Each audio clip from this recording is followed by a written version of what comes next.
After just 3 weeks of the NFL season, close to 400 players across 32 teams are already out with injury.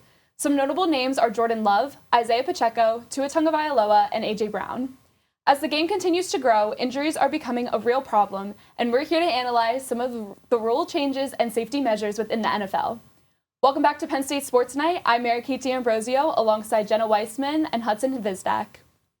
In the offseason, the NFL analyzed more than 20,000 tackles and determined that the hip drop tackle technique has an injury rate 20 times higher than other tackles on lower extremities. The league looked to ban the hip drop last offseason, but struggled to write a rule in a way that it could be officiated.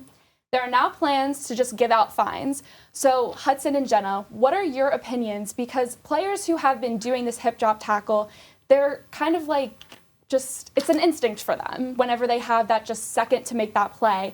So why do you think the NFL believes that just a fine is going to stop them from doing it? I think tackle is something that these players learn from a young age. So when they're going through football, this is what they already know. And they don't even know it as a hip drop tackle. They know it as just a regular tackle. I also think the reason that they do tackle that way is to keep their head out of the contact. So I do understand that the injury rates are higher because of this tackle, but this is how they grew up playing. So it's going to be really hard to just make them stop tackling that way. I think they might limit it with fines, but at the end of the day, I don't really think a fine is going to change what these players are doing.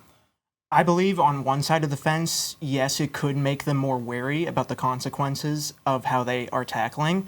However, on the other side, these contract extensions, they're getting big money, so they might just not even care at this point. As well as, they're on the field, they're not thinking about how they're tackling, they're just trying, to get the ball down as fast as possible. So, and these referees, they're also having a hard time officiating this, so, how do you fairly give a fine out to these players? Yeah, and I mean, just like you said, so far there have been 4 confirmed hip drop instances confirmed by the NFL, and 3 of the players were fined $17,000, and only 1 was fined $5,000. So why was there such a difference? Because that's such a difference between the numbers. So I feel like the NFL and the players really need to come together to figure out some sort of baseline so players know if you guys do this tackle, you're paying this amount of money, so there's not that big of a difference. And I mean, you touched on it too, Hudson. What do you guys think? Why is it so hard for officials to officiate these rules? And will the NFL ever revisit trying to ban this? Well, football is a fast-paced contact sport, so it's really hard to be able to officiate what's a hip drop tackle and what's a regular tackle, because as Jenna said, it's basically they didn't know what it was until they just put a name on it. So, what do you think, Jenna?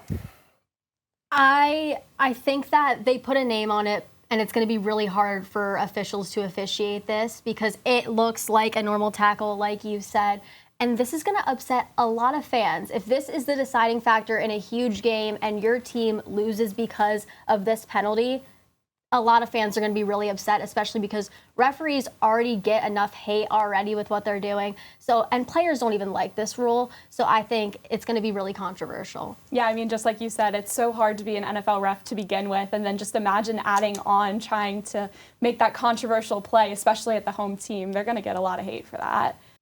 So another thing that we should definitely talk about this season, a new safety measure, is the use of guardian caps. And the NFL has come out with 12 helmets for players to choose from, 8 of which were specifically designed for the quarterbacks and the linebackers. And 6 of them were tested and approved by the NFL that if players decide to wear them, they no longer have to wear the guardian caps during those contact practices. So it's known that wearing these guardian caps or these 6 helmets, it reduces the impact by 10%. So why are those players that are more concussion prone deciding not to wear them? Honestly, I'm not quite sure why they're not wearing them because, as you said, they have many benefits and they could benefit, long term after the NFL. Now, you mentioned the concussion prone. Well, if we're going to talk about them, let's talk Tua, the Miami Dolphins quarterback who suffered another concussion in Week 2 against the Bills. It's his 4th concussion overall, his 3rd in the NFL. And, you got to think, if he wore a guardian cap, that might have been prevented. Also, he could have slid, but you also got to think, like, that could have reduced his chances of potentially gaining CTE in the future. Yeah, speaking of Tua, I think players just need to stop leading with their heads in general. That concussion for Tua could have been prevented. He led with his head right into Damar Hamlin. That could have maybe been prevented with a Guardian cap. So I think they're a really good option. I think they're really safe. Players also saw that if they did wear them in the preseason, there was a decrease of concussions by like 50%. So those are good numbers. Those are good stats. I think they should wear them. They want to pull the cards where, oh, it's not comfortable, oh, it's really hot and heavy to wear. But I think you got to put your health first. Safety's the priority. Yeah, and I agree with you, and especially as we're getting into the colder months, like you can wear them, yes, you're not going to get hot, you'll be good. And especially like you said, it's almost instinct for players to really just lead with their heads, so they really need to take their safety first and decide to wear these caps so they don't get more concussions in the future. Well, that's all we have time for this edition of Penn State Sports Night. We'll see if the rules end up changing this and other NFL seasons for the better. For Jenna Wissman and Hudson Hvizdak, I'm Mary Katie Ambrosio. Thank you for watching and have a great night. Hey everybody, thank you for tuning into this edition of Penn State Sports Night. We hope you liked that segment. And we're sure there's other Penn State Sports Night segments that you are going to love as well. Be sure to subscribe to our YouTube channel for more content. And check us out on social media for updates and behind-the-scenes clips and pics. Follow us on Twitter at PSSN TV and on Instagram at PSU Sports Night to keep up with all the action. For all of us here at the Belisari Media Center, we are Penn State Sports Night.